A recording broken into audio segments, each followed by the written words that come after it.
انسان سے خطائیں ہو جاتی ہیں، انسان سے گناہ ہو جاتے ہیں، انسان جرائم کا ارتکاب کر بیٹھتا ہے، پھر اس کو احساس ہوتا ہے کہ یہ چیز میں نے غلط کر لی۔ یہاں پر تھوڑی سی وضاحت کر دوں کہ گناہ کی نیچر کیا ہے، کس چیز کو گناہ کہیں گے۔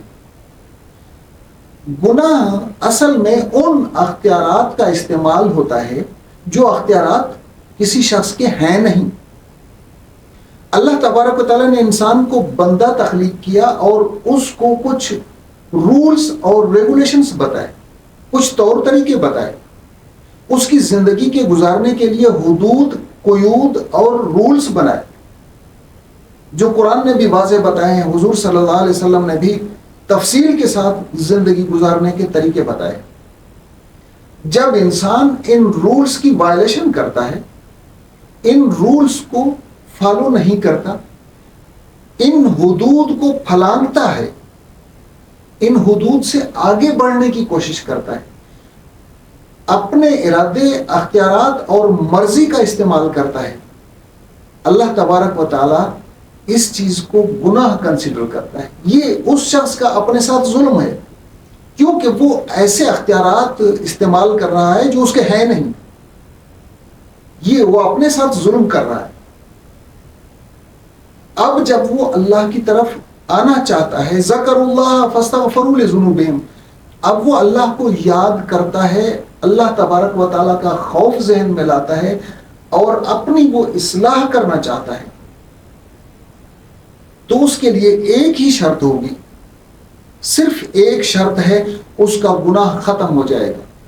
گناہ کیا، اس گناہ سے رجوع کرنا چاہتا ہے، گناہ کی بخشش چاہتا ہے، گناہ کی معافی چاہتا ہے، اور یہ چاہتا ہے کہ یہ گناہ میری زندگی سے مٹ جائے اور ختم ہو جائے، اس کی ایک ہی شرط ہے،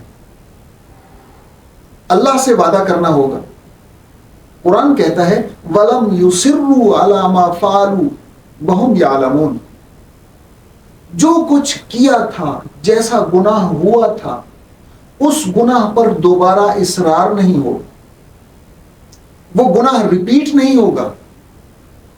یہ وعدہ کرے، یہ مصمم ارادہ کرے کہ وہ گناہ جو مجھ سے ہوا تھا، اب یہ گناہ دوبارہ مجھ سے نہیں ہوگا۔ وَهُمْ يَعْلَمُونَ، جان بوجھ کر۔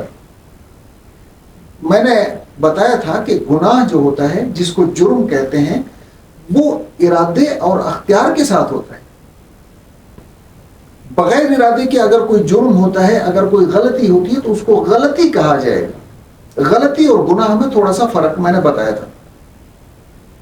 فَاسْتَغْفَرُوا لِذُنُوبِهِمْ، اب وہ اپنے گناہوں کی بخشش چاہتا ہے، تو اللہ تبارک و تعالیٰ نے فرمایا وَمَنْ يَغْفِرُ الذُّنُوبَ إِلَّا اللَّهُ، گناہوں کو بخشنے والا اللہ کے علاوہ ہے کون؟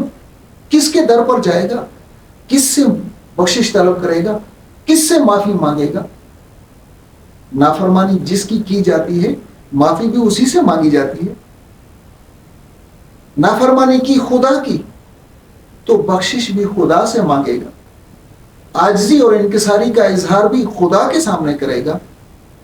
وَمَنْ يَغْفِرُ الذُّنُوبَ إِلَّا اللَّهُ، اللہ کے علاوہ گناہوں کو بخشنے والا ہے کون؟ کون گناہوں کو بخش سکتا ہے؟ کس میں اتنی طاقت ہے، کس میں اتنی سکت ہے کہ وہ گناہوں کو معاف کرے؟ تو بس ایک ہی شرط ہوگی، گناہ کر لیے، گناہ ہو گئے، ان گناہوں سے جب رجوع کرنا چاہتا ہے تو واحد شرط یاد رکھیں گے، وَلَمْ يُصِرُّوا عَلَى مَا فَعَلُوا وَهُمْ يَعْلَمُونَ، جان بوجھ کر دوبارہ سے اسی گناہ کو نہیں کریں گے، اس گناہ پر اصرار نہیں ہوگا۔ اس چیز پر اللہ سے وعدہ کرے تو اللہ تبارک و تعالیٰ اس کے گناہوں کو معاف کر دیتا ہے۔ پھر اللہ نے قرآن میں فرمایا اولئک لہم مغفرۃ من ربہم وجنات تجری من تحتہا الانہار، ان کے لیے مغفرت ہے، ان کے لیے نہریں بہتی ہیں، ان کے لیے جنت ہے، جنت کے باغات ہیں، جنت کی نعمتیں ہیں۔ یہ تمام چیزیں ان لوگوں کے لیے جو اللہ سے وعدہ کریں گے کہ ہم دوبارہ سے اس گندگی میں نہیں پڑیں گے، دوبارہ سے یہ گناہ کا ارتکاب نہیں کریں گے، اور پھر اس پر پابندی اختیار کرتے ہیں۔ پھر اگر گناہ ہو جاتا ہے، میں نے تفصیل سے بتایا تھا کہ گناہ ہو جانا کیا ہوتا ہے اور گناہ کرنا کیا ہوتا ہے. اگر اس سے گناہ ہو جاتا ہے پھر وہ استغفار کرے گا اور یہ بندہ ہونے کا ثبوت دے گا.